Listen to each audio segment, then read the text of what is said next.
अवधूत चिंतन श्री गुरुदेव दत्त. सर्वांना श्री स्वामी समर्थ.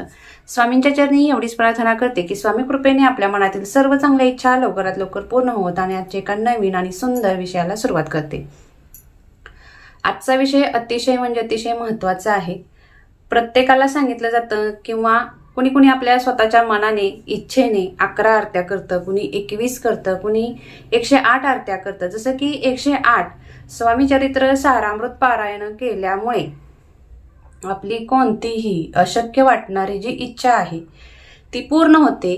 त्याचप्रमाणे 108 जर तुम्ही आरत्या केल्या तर तुमचा पितृ त्रास असो, वास्तुदोष असो, जे काही तुम्हाला नवग्रह त्रास देत असतील किंवा तुमच्या कुंडलीतील कोणताही ग्रह खराब असो, अगदी तुमच्या हातावरच्या रेषा जरी खराब असल्या तरी सुद्धा त्या भाग्यरेषा उजाळण्याचं काम हे आरतीमुळे होत असतं. त्यामुळेच महाराजांच्या आरतीला जाणं अतिशय गरजेचं आहे.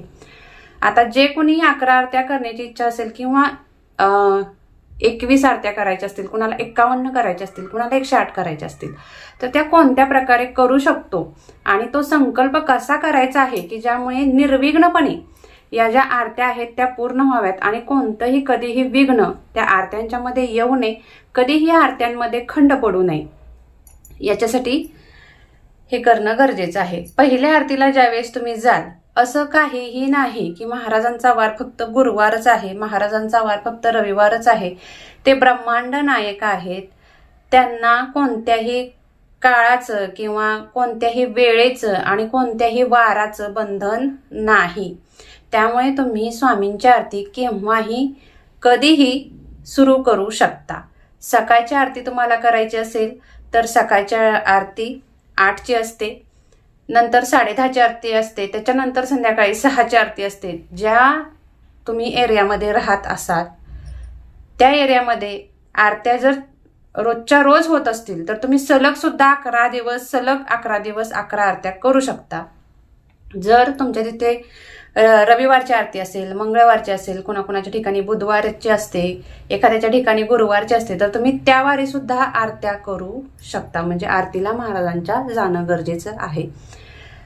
आता धरून चाला की आज गुरुवार आहे आणि आज गुरुवारच आहे आणि आजची जर तुमची पहिली आरती असेल किंवा पुढच्या गुरुवारी हा व्हिडिओ पाहत असाल, तुमच्या तिथं जर गुरुवारची आरती होत असेल किंवा कोणत्याही दिवशी होत असेल, तर तुम्ही ज्यावेळी आरतीचा संकल्प करणार असाल त्यावेळी पहिल्या आरतीला जाताना एक नारळ, गुलाबाचं फूल नसेल तर तुम्ही कोणतंही फूल घेऊ शकता, खडी साखर आणि अगरबत्ती हे घेऊन जायचं आहे. यथाशक्ती दक्षिणा, मग तुमचा 1 रुपया असोत, 11 रुपये असोत, जे तुम्हाला इच्छा वाटेल तेवढी दक्षिणा.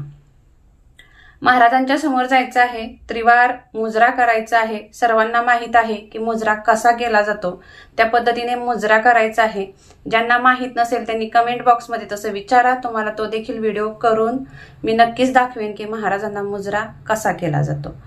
तर महाराजांना मुजरा करून झाल्यानंतर तो जो नारळ आहे तो हातामध्ये घ्यायचा आहे, त्याच्यावरती खडी साखर ठेवायची आहे, ते फूल ठेवायचं आहे. 1 रुपया किंवा 11 रुपये जे काही तुम्ही दक्षिणा नेली असेल ती दक्षिणा ठेवायची आहे. अगरबत्ती नेली असेल तर ती अगरबत्तीच्या स्टँडमध्ये लावून घ्यायची आहे पहिल्यांदा आणि नंतर ही तुम्ही सामग्री हातामध्ये घ्यायची आहे. सामग्री हातामध्ये घेतल्यानंतर तुम्हाला काय करायचं आहे की महाराजांना मनोमन प्रार्थना करायची आहे. हे स्वामी देवा, आजपासून मी तुमच्या 11, आता तुम्ही जेवढ्या आरत्या करणार आहात तेवढ्या आरत्यांचं काउंटिंग तुम्हाला करायचं आहे. 108 करणार असाल तर 108 आरत्या म्हणायचं आहे. मी तुम्हाला उदाहरण म्हणून सांगत आहे. हे स्वामी महाराज, मी आजपासून तुमच्या 11 आरत्या करणार आहे. मग सलग करणार असाल तर सलग म्हणा, आठवड्यातून 1 वेळेस करणार असाल तर 1 वेळेस म्हणू शकता, सकाळची करणार की संध्याकाळची करणार हे सुद्धा तुम्ही सांगू शकता, किंवा दिवसभरात कोणतीही एक आरती मी तुमची नेमाने करेन असं सुद्धा तुम्ही म्हणू शकता. अशा पद्धतीने म्हणून झाल्यानंतर हा जो माझा संकल्प आहे आरतीचा तो निर्विघ्नपणे पार पडावा आणि माझ्या पाठीमागे जे काही तंत्र मंत्र पिशाच ज्या काही बाहेरच्या शक्ती असतील, घरातल्या शक्ती असतील, आजूबाजूच्या असतील, जे काही नकारात्मकता असेल, जे काही दोष असतील, इडापिडा बाधा असेल, ते पूर्णपणे नाहीशी व्हावी याच्यासाठी मी ह्या आरत्या करत आहे. मला चांगला मार्ग दाखवा मला चांगली संगत भेटू द्या असं म्हणायचं आहे. आणि तो जो नारळ आहे, ते जे श्रीफळ आहे, ते स्वामींच्या समोर, स्वामींच्या चरणांच्या जवळ आपल्याला अर्पण करायचं आहे. स्वामींच्या जवळ जायला शक्यतो परवानगी नसते. समोर एक टेबल ठेवलेला असतो, तर त्या टेबलावरती तुम्ही हे ठेवू शकता. असं करायचं आणि आरतीला उपस्थित राहायचं. मग जर समजा 2 आरत्या झाल्या आणि नंतर तुम्हाला सुतक आलं, तर अशा वेळी काय करावं? तर अशा वेळी 11 दिवस किंवा 13 दिवस जे काही तुम्ही सुतक पाळत असाल तेवढ्या दिवस अतिशय शांत बसायचं आहे. त्या वेळेमध्ये अजिबात महाराजांच्याकडे आरतीला जायचं नाही. तुमच्या लक्षात राहावं म्हणून तुम्ही कॅलेंडरवरती टिकमार्क करायचे आहे की 1 आरती झालेली आहे, 2 आरत्या झालेल्या आहेत. अशा पद्धतीने तुम्ही तिथं लिहू शकता. ज्यावेळी तुमचं सुतक फिटेल त्यावेळी तुम्ही परत आणि आरत्या कंटिन्यू चालू ठेवू शकता. दुसरी गोष्ट, पिरियड आले तर काय करावे? आता सपोज तुमच्या तिथं आरती जर गुरुवारची असेल, 1 गुरुवार झाला किंवा 2 झाला, 3 गुरुवार झाली, 4थ्या गुरुवारी जर पिरियड आले तर काय करावं? घरातल्या एखाद्याने आरतीला गेलं तर चालेल का? तसं तर शास्त्र सांगतं की म्हणजे तुम्ही किती डेव्हलप झालाय याच्याशी माझं काही घेणं देणं नाहीये. मात्र शिवता शिवत करू नये असं आपलं पूर्वज सुद्धा सांगत होते. त्यामुळे शक्यतो आपल्याला पिरियड असल्यानंतर त्या दैवी ऊर्जेपाशी आपण जाऊ नये. का जाऊ नये? तुम्ही अपवित्र आहात म्हणून जाणं टाळायचं आहे का? तर तसं अजिबात नाही. स्त्रिया जर अपवित्र असत्या तर त्यांनी सृजन केलं नसतं, त्यांची गर्भधारणा झाली नसते, त्यांच्यापासून दुसरा जीव उत्पन्न झाला नसता. तर हे अजिबात मनात आणू नका की तुम्ही अपवित्र आहात किंवा शिवता शिवत म्हणजे काहीतरी वेगळं नाही. काय असतं, त्यावेळी स्वतः स्त्रीची जी ऊर्जा असते ती अतिशय पॉवरफुल असते आणि अशा पॉवरफुल ऊर्जेजवळ निगेटिव्ह ऊर्जा येण्याचं जास्त चान्स असतात, जास्त शक्यता असते दाट की तिच्यावरती अदृश्य नकारात्मक शक्ती ही हावी होऊ शकते. कारण जिथं देव असतो, जिथं सकारात्मकता असते तिथं नकारात्मकता असते, जिथं देव असतात तिथे राक्षस सुद्धा असतात. त्याच पद्धतीने एक स्त्री जशी की काली आहे, दुर्गा आहे, त्याच पद्धतीने तिच्याजवळ वाईट शक्ती सुद्धा येऊ शकते. एक स्त्री चांडाळ सुद्धा बनवू शकते. हे एक उदाहरण म्हणून मी तुम्हाला दिलेलं आहे. अन्यथा मला कोणतीही कमेंट अजिबात कुणावरही करायची नाही. फक्त तुम्ही सेफ राहावं, तुमच्यावरती कोणतीही नकारात्मक ऊर्जा पटकन प्रवेश करू नये, तुमच्यावरती हावी होऊ नये म्हणून देवापासून एवढे 4 दिवस लांब राहायचं असतं. बाकी कोणतंही कारण नाही. ती ऊर्जा तुम्हाला सहन होत नाही आणि सहन होण्याच्या पलीकडे जर गेली तर त्याचं रूपांतर अतिशय विद्रूप पद्धतीने होऊ शकतं. म्हणून तुम्हाला पिरियड आले की घरातल्या कोणत्याही व्यक्तीला केंद्रामध्ये किंवा कोणत्याही मंदिरामध्ये जाऊन देऊ नये. घरामध्ये सुद्धा देवपूजा करणं टाळावं. कारण अशा वेळी काय होतं की आता अशा वेळी आपल्याला माहित आहे की आपलं ब्लडिंग वगैरे होत असतं, तर ज्या वाईट शक्ती असतात त्या खेचल्या जातात. त्याच्यासाठी सेफ आपण राहणं गरजेचं आहे. त्यामुळं हे करणं टाळायचं आहे, पूर्णपणे टाळायचं आहे.